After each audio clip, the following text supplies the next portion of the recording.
নীতিশ কুমার এবং নাইডুর দাবি অপারেশন চিরাগ মাঝি সিন্ডেও বড় শর্ত পেশ করলেন। কিভাবে সকলের দাবি পূরণ হবে, বিজেপি কিভাবে টেনশনে সরকার গঠন করবে। বিজেপির জন্য আজকাল ভালোই কিছু হচ্ছে বলে মনে হচ্ছে না। লোকসভা নির্বাচনে আসন হারিয়েছে, এনডিএর সংখ্যাও উল্লেখযোগ্যভাবে হ্রাস পেয়েছে।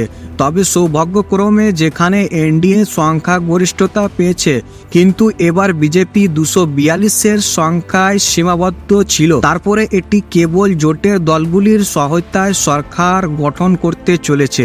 জোটের দলগুলো কিন্তু এখন আলাদাভাবে নির্বাচন করেছে। তারা সমস্যা তৈরি করতে শুরু করেছে, কারণ নীতিশ কুমার, চন্দ্রবাবু নাইডু, মোদির হনুমান চিরাগ মাঝি এবং একনাথ শিন্দে সবাই বিজেপি হাইকমান্ডের কাছে তাদের নিজস্ব দাবি জানিয়েছেন। এখন পর্যন্ত এই দাবিগুলির মধ্যে কয়েকটি এমন যে বিজেপি এই সব দাবির আগমনে বিজেপি দ্বিগুণ সমস্যায় পড়েছে।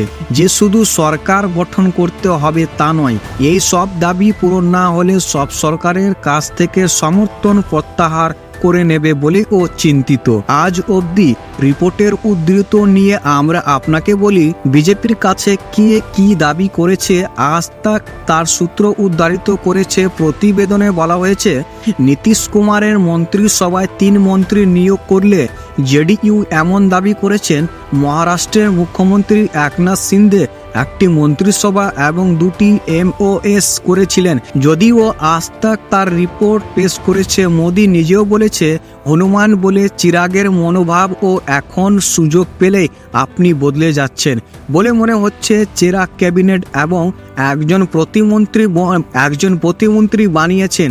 আমাদের তরফে দাবি করা হয়েছে, অর্থাৎ জিতারাম মাঝি পাশ থেকে ক্যাবিনেট মন্ত্রীর পদও আছে। দাবি করা হয়েছে নীতিশের পর আজ তাক তার রিপোর্টে টিডিপি প্রধান চন্দ্রবাবু নাইডুর দাবির কথা বলেছে, যার মতে টিডিপি সবচেয়ে বড় দাবি করেছে, যা শুধু লোকসভার স্পিকারের পদই নয়। এটা দাবি করলে ও চন্দ্রবাবু নাইডু সম্পর্কে রিপোর্টে বলা হয়েছে যে তিনি স্পিকার সহ 5-6টি মন্ত্রী পদ দাবি করতে পারেন।